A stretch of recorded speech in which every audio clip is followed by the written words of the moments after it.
ഈ പി ആറുമായി ബന്ധപ്പെട്ട SKN പ്രത്യേകിച്ചും ഇന്നിപ്പോൾ മുഖ്യമന്ത്രി അതൊരു വിഷയമായി തന്നെ ഉയർത്താൻ കാരണം PR ഏജൻസികളെ എല്ലാവർക്കും സമീപിക്കാം, പ്രത്യേകിച്ചും തെരഞ്ഞെടുപ്പ് കാലത്ത് അങ്ങനെയൊക്കെ ഉണ്ടാകും. പക്ഷേ ഇവിടെ അങ്ങനെ ബോധപൂർവം ഏജൻസികൾ ഉപയോഗിച്ചുകൊണ്ട് സർക്കാരിനെതിരെ വ്യാജ പ്രചാരണം നടത്തുന്നു എന്നുള്ള ആംഗിളിൽ കൂടിയാണ്. അതിൽ ഏറ്റവും പ്രധാനം ആരോഗ്യ മേഖലയുമായി ബന്ധപ്പെട്ട ഇന്ന് ആ ചോദ്യം ഉണ്ടായത്. കിഫ്ബിയുമായി ബന്ധപ്പെട്ട ചോദ്യത്തിനാണ് CM മറുപടി. കിഫ്ബിയുമായി ബന്ധപ്പെട്ട് എന്താണ് കള്ളം എന്ന് ടു ദ പോയിന്റ് അറിയുമോ? അല്ല, ഞാൻ പറഞ്ഞത് ഹാഷ്മി, ഈ PR ഏജൻസികൾ ഉപയോഗിച്ച് വ്യാജ പ്രചാരണം സർക്കാരിനെതിരെ നടത്തുന്നു എന്ന് പറയുന്നത് അത് ഒരു കൂട്ടം, അതൊരു തുടർച്ചയാണ്. പല മേഖലകളിലും ഇന്നത്തെ വാർത്താ സമ്മേളനത്തിൽ CM ആ വിഷയത്തിലേക്ക് വരാനുള്ള കാരണം കിഫ്ബിയാണ്. ഒരു ചോദ്യമാണ്.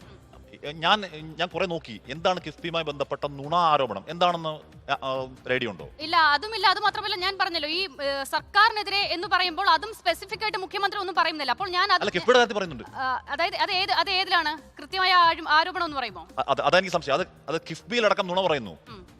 കിഫ്ബിയിൽ പ്രതിപക്ഷം അത് എവിടെയാണ് അങ്ങനെ വന്നത്? ഇപ്പൊ ഇന്ന് CM മുഖ്യമന്ത്രി പിണറായി വിജയൻ ഈ പറയുന്ന ഗൂഢസംഘത്തിലേക്കും ഈ PR-ലേക്കും ഈ നുണയിലേക്കൊക്കെ പോകാനുള്ള നാന്ദിയായതൊരു ചോദ്യമാണ്. ആ ചോദ്യം കിഫ്ബിയുമായി ബന്ധപ്പെട്ട ചോദ്യമാണ്. എന്ന് പറഞ്ഞാൽ പ്രതിപക്ഷം ഇങ്ങനെ വ്യാജങ്ങൾ പറഞ്ഞു വരുന്നു. അതായത് കിഫ്ബിയുടെ പ്രതിപക്ഷ നേതാവ് ഉൾപ്പെടെ എല്ലാവരും ഉപയോഗിച്ചു. പ്രതിപക്ഷ നേതാവ് തള്ളി പറഞ്ഞപ്പോൾ രമേശ് ചെന്നിത്തല കിഫ്ബിയെ നല്ല കാര്യമായിട്ട് പറയുകയും ചെയ്തു. അത് മാത്രമല്ല, കഴിഞ്ഞ കുറച്ച് നാളുകളായി സർക്കാരിന്റെ വികസന പ്രവർത്തനങ്ങളെല്ലാം കിഫ്ബിയുമായി ബന്ധപ്പെട്ട് ഒരുപാട് ഫണ്ട് ഉണ്ടല്ലോ. പക്ഷേ കിഫ്ബി ആകെ ആക്ഷേപിക്കുന്ന, അപമാനിക്കുന്ന, മറ്റൊരു സംവിധാനമാണ് എന്നുള്ള നിലയിൽ പ്രചരിപ്പിക്കുന്ന ഒരു നിലയുണ്ടായിരുന്നു കഴിഞ്ഞ കാലങ്ങളിലൊക്കെ. എന്താണ് നടത്താൻ പറ്റുന്നുണ്ടോ? അത് കൃത്യമായ സ്പെസിഫിക് ആയിട്ട് മുഖ്യമന്ത്രിയുമായി വിഷയം പറഞ്ഞിട്ടില്ല. കിഫ്ബിക്കെതിരായ ചില നുണപ്രചരണങ്ങൾ, അതായത് കിഫ്ബി എന്ന് പറയുന്നത് ഒരു കിഫ്ബിയാണ് വികസനം കൊണ്ടുവരുന്നത് എന്നതൊക്കെ ഒരു തെറ്റിദ്ധാരണയാണ് എന്ന നിലയിലുള്ള ചില ആരോപണങ്ങൾ ഉയർന്നു. അങ്ങനല്ല, ഞാൻ പറഞ്ഞുതരാം. അതായത് ഈ പറയുന്ന സതീശന്റെ നുണകൾ എന്ന് പറയുന്ന ഈ പറയുന്ന ആ ഗ്രൂപ്പിൽ ഈ കിഫ്ബിയുമായി ബന്ധപ്പെട്ട് നുണ പറയുന്നുണ്ട്. എന്താണെന്നറിയോ? അതായത് സർക്കാർ പറയുന്നു 1,10,000 കോടി രൂപ കിഫ്ബിയിലൂടെ ചെലവാക്കിയെന്ന് പറയുന്നു. അതേസമയം പ്രതിപക്ഷ നേതാവ് പറയുന്നു ഇല്ല, 38,000 കോടി മാത്രമേ ചെലവാക്കിയുള്ളൂ, അതൊരു നുണയാണ് എന്നാണ് പറയുന്നത്. അതാണ് ഞാൻ പറയുന്ന ഈ പറയുന്ന കിഫ്ബിയുമായി ബന്ധപ്പെട്ട നുണ എന്ന് പറയുന്നത്. അത്രയും കോടിയുടെ കണക്ക് അല്ല, ആ കാര്യം ഇന്ന് വീണ്ടും ആവർത്തിച്ചു. ഞാൻ പറഞ്ഞോട്ടെ. അപ്പൊ അതാണ് ഈ നുണയുടെ അടിസ്ഥാനം. അത് നുണയല്ല. 1,00,000 ഞാൻ ആ കിഫ്ബിയുടെ വെബ്സൈറ്റിൽ കയറി നോക്കി. അവരുടെ ന്യൂസ് ലെറ്റർ അതിനകത്ത് കിടപ്പുണ്ട്. അതിനകത്ത് 1,10,000 കോടി രൂപ എന്ന് പറയുന്നതിന് അടുത്ത് വരുന്ന തുകയ്ക്ക് AS അഡ്മിനിസ്ട്രേറ്റീവ് സാങ്ഷൻ കൊടുത്തിട്ടുണ്ട്.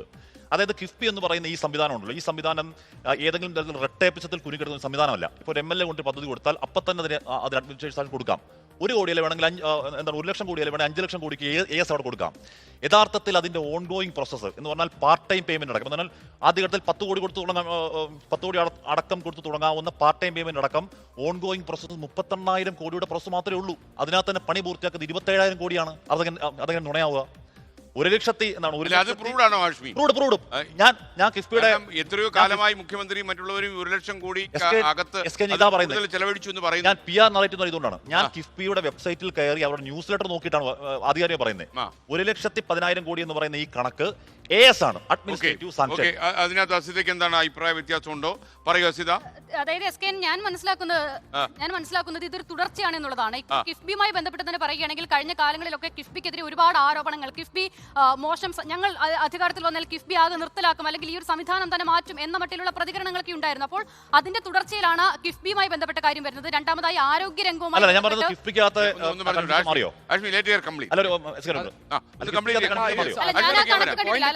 ഹാഷ്മി പറഞ്ഞ ഞാൻ ആ സൈറ്റിൽ നോക്കിയിട്ടില്ല, ഞാൻ ആ കണക്ക് കണ്ടു. ശരി. അപ്പോൾ അതോടൊപ്പം തന്നെ ആരോഗ്യ മേഖലയുമായി ബന്ധപ്പെട്ട് പ്രത്യേകിച്ചും ഈ അന്താരാഷ്ട്ര കുത്തക ഭീമന്മാരൊക്കെ ആരോഗ്യരംഗത്ത് വലിയ നിലയിൽ കേരളത്തിന്റെ ആരോഗ്യരംഗത്തേക്ക് കടന്നു വരികയും ഈ വലിയ വൻകിട പ്രൈവറ്റ് ആശുപത്രികളിലേക്ക് ഇൻവെസ്റ്റ്മെന്റ് നടത്തുകയും കേരളത്തിലെ ആരോഗ്യരംഗം ആകെ തകരാറിലാണ് എന്നുള്ള പ്രചാരണങ്ങൾ നടത്തുകയും ചെയ്യുന്നു എന്ന നിലയിൽ ആരോഗ്യരംഗത്തെ ഫോക്കസ് ചെയ്ത് മന്ത്രി വീണ ജോർജ് ഒരു വേദിയിൽ പറയുകയും ചെയ്തിരുന്നു. അപ്പോൾ ആ നിലയിൽ സർക്കാരിന്റെ പ്രവർത്തനങ്ങളെ ആകെ ഇല്ലാതാക്കുന്ന തരത്തിൽ വ്യാജ പ്രചാരണത്തിനായി ഈ PR ആകെ ഉപയോഗിക്കുന്നു എന്നതുകൂടിയാണ് മുഖ്യമന്ത്രി പറഞ്ഞതിന്റെ ആധാരം എന്നുള്ളതാണ് ഞാൻ മനസ്സിലാക്കുന്നത്. മാത്രമല്ല SKN ഒരു കാര്യം കൂടിയുണ്ട്. ഇപ്പോൾ ഈ PR എന്ന് നമ്മൾ കേൾക്കാൻ തുടങ്ങിയിട്ട് കുറച്ച് നാളുകളെ ആയിട്ടുള്ളൂ.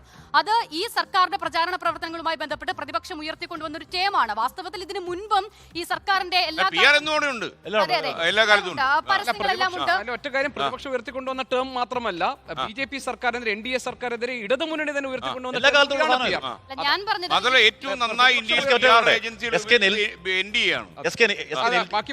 LDF-ഉമായി CPM-ഉമായി ചേർത്ത് PR-നെ കൂട്ടിക്കിട്ടുന്ന അധികം വാർത്തകൾ ഇപ്പോൾ അത് മാത്രമേ വ്യത്യാസമുള്ളൂ. ബാക്കി എല്ലാം കേട്ടു. PR എന്ന് പറയുന്ന ടേം 5 വർഷം മുൻപോ 10 വർഷം മുൻപോ കണ്ടുപിടിച്ചു എന്നുള്ളതല്ല. ഇതൊക്കെ PR ആണ് എന്ന് നമ്മൾ കേൾക്കാൻ തുടങ്ങിയിട്ട് കുറച്ച് കാലമേ ആയിട്ടുള്ളൂ. അപ്പോൾ അതിന് മുൻപും പക്ഷേ ഈ സർക്കാരുകളുമായി ബന്ധപ്പെട്ട് വ്യാപകമായി തന്നെ വലിയ തുക തന്നെ ഈ പരസ്യങ്ങൾക്ക് വേണ്ടി തന്നെ ഉപയോഗിച്ചിട്ടുണ്ട്. ഇപ്പോൾ 2011 മുതൽ 16 വരെയുള്ള അന്നത്തെ UDF സർക്കാരിന്റെ കാലത്ത് ആകെ ഈ PRD പരസ്യങ്ങൾക്കായി ഉപയോഗിച്ചത് 158 കോടിയിലധികം രൂപയാണ്. മുഖ്യമന്ത്രിയുടെ ഓഫീസിൽ CDIT-ന്റെ ഒരു പ്രത്യേക വിങ് തന്നെ തുടങ്ങി അതിനുവേണ്ടി പ്രചാരണ പ്രവർത്തനങ്ങൾ നടത്തുകയൊക്കെ ചെയ്തിരുന്നു. അപ്പോൾ മാറിയ കാലത്ത് അതിനെ ഓരോരോ ടേമിൽ വിശേഷിപ്പിക്കുന്നു. അതിനപ്പുറം എല്ലാ സർക്കാരുകളും എല്ലാ കാലത്തും കൃത്യമായി തന്നെ ഒരു തുക ഈ PR എന്ന് തന്നെ വിശേഷിപ്പിക്കുന്നു. നേരത്തെയൊക്കെ മുൻകാലങ്ങളിലൊക്കെ ഈ സർക്കാരിന്റെ കാര്യങ്ങൾ അറിയിക്കാൻ പബ്ലിക് റിലേഷൻസ് വകുപ്പ് അവർ വഴിയാണ് ഈ പബ്ലിക് കൈകാര്യം ചെയ്യുന്നത്. അതിനുവേണ്ടിയാണ് ഈ PR ഡിപ്പാർട്ട്മെന്റ് തന്നെ ഉണ്ടായിരുന്നത്. ഇപ്പോൾ ഈ PR ഡിപ്പാർട്ട്മെന്റിന് പുറത്തുള്ള പ്രൊഫഷണൽ ഏജൻസികൾ എന്ന നിലയിലേക്കാണ് ഈ കാര്യങ്ങൾ പോകുന്നത്. ഒരു ഒറ്റ മിനിറ്റ്, ഇതൊക്കെ PR ആണ് എന്ന് ഈ NDA സർക്കാർ ചെയ്യുന്ന ഓരോ കാര്യങ്ങളെയും ചൂണ്ടിക്കാണിക്കുകയും നരേന്ദ്രമോദി അധികാരത്തിൽ വന്നതുപോലും PR ആക്ടിവിറ്റിയുടെ ഭാഗമാണ് എന്നുള്ള ആരോപണം കേരളത്തിൽ 2 മുന്നണികളും ഉയർത്തിയിട്ടുള്ളതാണ്. പിന്നെ രണ്ടാമത്തെ കാര്യം, ഈ മുഖ്യമന്ത്രി പറഞ്ഞ കാര്യം, മുഖ്യമന്ത്രി ഇത് മാത്രമല്ല, എതിരാളികൾ തുടർച്ചയായി നുണപ്രചാരണം നടത്തുന്നു. ഗീബൽസിനെ വെല്ലുന്ന തരത്തിലുള്ള നുണപ്രചാരണമാണ് വീടാന്തരം കയറി എതിരാളികൾ നടത്തിക്കൊണ്ടിരിക്കുന്നത്. LDF-ന് നേരിട്ട് ഏറ്റുമുട്ടാൻ കഴിവില്ലാത്തത് കൊണ്ടാണ് എന്നും അദ്ദേഹം 2 ദിവസം മുമ്പ് പറഞ്ഞു.